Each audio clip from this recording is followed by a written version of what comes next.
bienvenue sur la chaîne RAF for Life, parce que quand tu es dans la WO, c'est for life. Voilà, alors tout de suite, je commence ma vidéo d'aujourd'hui.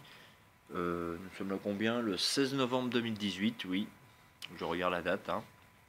Donc cette nuit, ça va être NXT TakeOver Wargame 2, édition 2018. Donc la vidéo va se faire en deux temps. Je vais faire les pronos de NXT TakeOver là. Et ensuite, je viendrai sur ces Survivor Series que j'ai peur qu'ils ne soient pas d'anthologie, malheureusement. Pourtant, la carte est pas mal des Survivor Series, mais on aurait pu pousser le bouchon plus loin, mais il y a eu beaucoup de choses qui se sont passées à Raw et SmackDown. Voilà, donc on va partir sur NXT TakeOver. Alors, vous avez donc le premier match. Enfin, je sais pas si ça sera le premier, dans quel ordre ça sera, mais peu importe, on va faire dans l'ordre qui vient. Alors Johnny Gargano, qui a agressé il y a quelques temps, il y a plus d'un mois, voire peut-être 2 mois maintenant, il a agressé Aleister Black. Et Aleister Black est sur le point d'obtenir sa vengeance, donc il va l'obtenir cette nuit, et je pense à une victoire d'Aleister Black, qui se repositionnera dans la course pour le titre de champion poids lourd NXT. Voilà. Ensuite, Shayna Baszler et Kerry San dans un 2 out free fall. Donc 2 out free fall, c'est une manche au meilleur des deux, voire 3 s'il y a ex-aequo. Après, je ne sais pas s'il y a ex-aequo, si Shania reste championne. Je pense qu'il ferait jouer les prolongations. William Regal fera peut-être jouer une prolongation. C'est ce qui me semblerait logique, maintenant que j'y pense, oui, au fur et à mesure. Oui, William Regal pourrait très bien faire jouer une prolongation entre Baszler et Kerry San. Bon, c'est pas un Iron Man, hein, un Iron Woman, pour être plus politiquement correct dans la définition.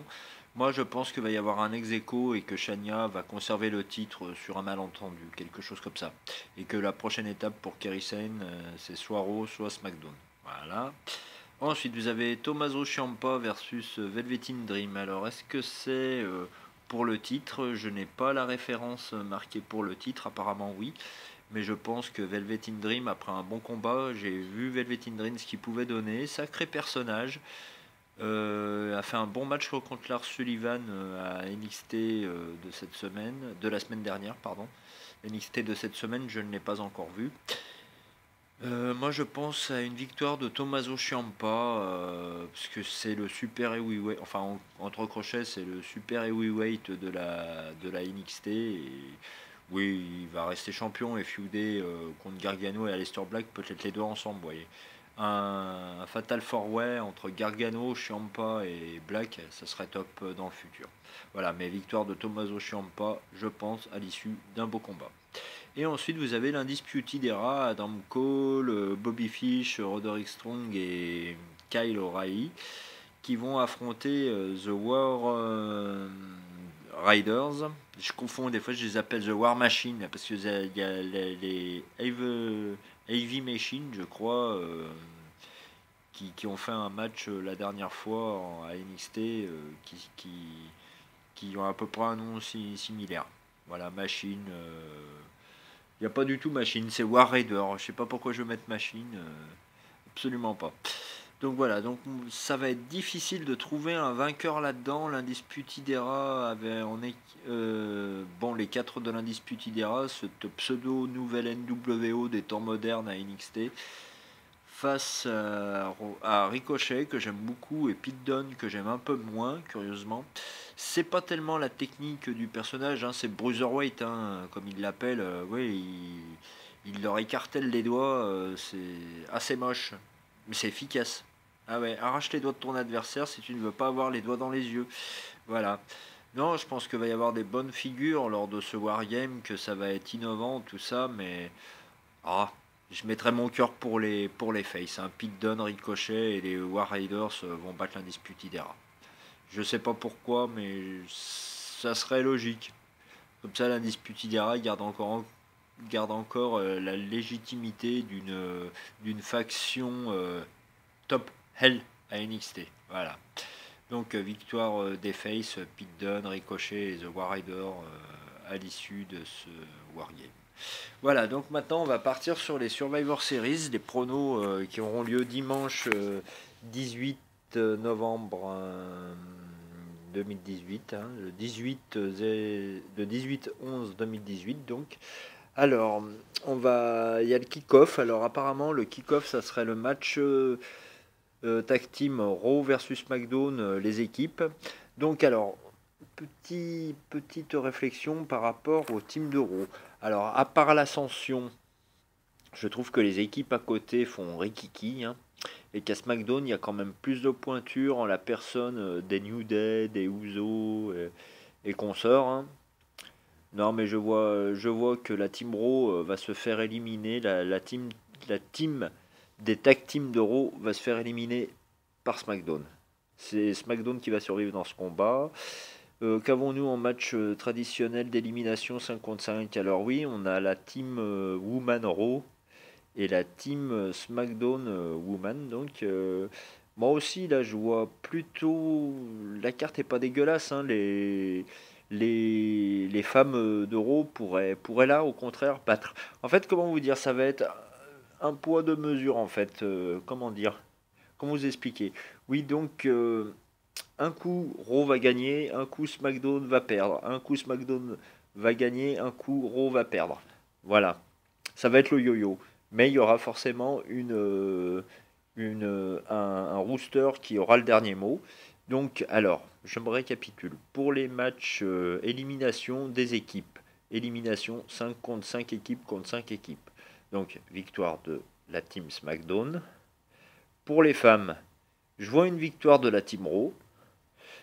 Et pour le dernier match de Survivor Series traditionnel 5 contre 5, donc on a d'à côté, on a Lashley, Balor, Ziggler, McIntyre et Strowman. Et de l'autre, on a Miz, Shane McMahon, on a Jeff Hardy, Samoa Joe, et le dernier, mais non le moindre, Rey Mysterio.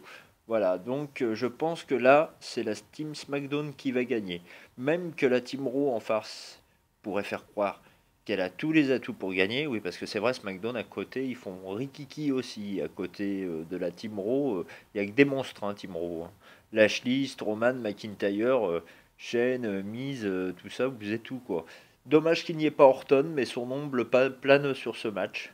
Est-ce que Orton interviendra lors de ce match en faveur de SmackDown ou de Raw, où tout le monde va se prendre des RKO? Ça, c'est à voir. Il y aura une intervention de Randy Orton qui va peut-être être à l'origine d'un coup bas, soit en faveur de Raw, soit en faveur de SmackDown, ou ne pas faire de cadeau de Brand.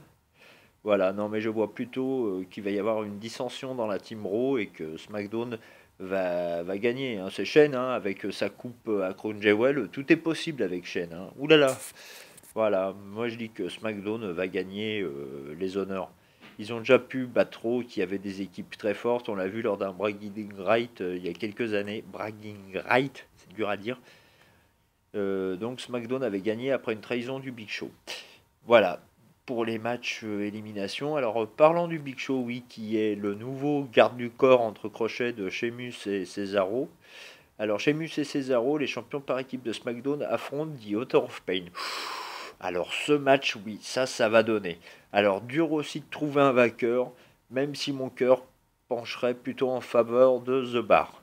Voilà, moi je verrais The Bar gagner, il y a quand même le Big Show derrière. Ouais, encore une victoire pour SmackDown. Qu'avons-nous? Nous avons le championnat féminin. Enfin, non, il n'y a pas de championnat féminin du tout. Vous avez la championne féminine d'Euro, Ronda Rousey, qui affronte du coup Charlotte. Et dommage qu'elle affronte pas Becky Lynch, qui s'est pris un sacré coup dans le pif. La Becky Lynch, courtoisie de Nia Jax. Ce match qui était attendu entre la championne de SmackDown, Becky, et la championne d'Euro, Ronda. Donc, c'est Charlotte Flair. Et ben, Ronda va gagner, hein, après à l'issue d'un beau combat, ou peut-être il y aura des interventions, on ne sait pas, il faut voir. Mais j'aurai plutôt une victoire de Ronda, même que Charlotte de Queen face à de Baddest Woman in the Planet. Ouais, ça va être quelque chose, mais je verrai plutôt une victoire de Ronda Rousey. Voilà. Qu'avons-nous ensuite? Oui, alors nous avons oui, Seth Rollins, le champion intercontinental, contre le champion des États-Unis, Shinsuke Nakamura. Alors ça aussi, ça va pas être dégueulasse comme match. Mais dur aussi là de choisir un vainqueur. Oh, victoire de Seth Rollins, je pense. Nakamura, on verra, peut-être que ma NWO japonaise dont je rêve va se manifester, mais je pense pas. Je pense plutôt à une victoire de Seth Rollins, à moins qu'Ambrose. Non, mais victoire de Seth Rollins, je pense. Et enfin, vous avez le match Brock Lesnar, champion universel de Raw, hein, on commence à s'habituer, contre Daniel Bryan, le tout nouveau champion de SmackDown. Alors oui, alors là, qu'est-ce qui s'est passé? Ben, Daniel Bryan, il a tout simplement donné un coup de genou à AJ Styles lors du match qui était attendu à Crown Jewel, hein. Bon, bah, ça se fait à SmackDown et victoire de Bryan. Après un heel turn de Bryan. Bon, alors Bryan, est-ce qu'il a pleuré pour être champion? Tout ça, on ne sait pas. Mais bon, voilà, c'est dommage quand même parce qu'Edgy Stage, je le voyais être champion à WrestleMania. Est-ce qu'il y aura un rematch dans les prochains SmackDown à surveiller? Mais en tout cas, Brock Lesnar va ne faire qu'une bouchée de Daniel Bryan, je pense. Voilà. Et bien écoutez, voilà pour mes pronostics. Je vous dis à lundi, voire la semaine prochaine pour les faits saillants et pour vous donner le ressenti de tout ça. Merci en attendant de votre écoute et de votre fidélité. Donc la chaîne c'est RAF for Life parce que quand tu es dans l'NWO c'est for Life. Et je vous dis à très vite. Bon week-end, ciao.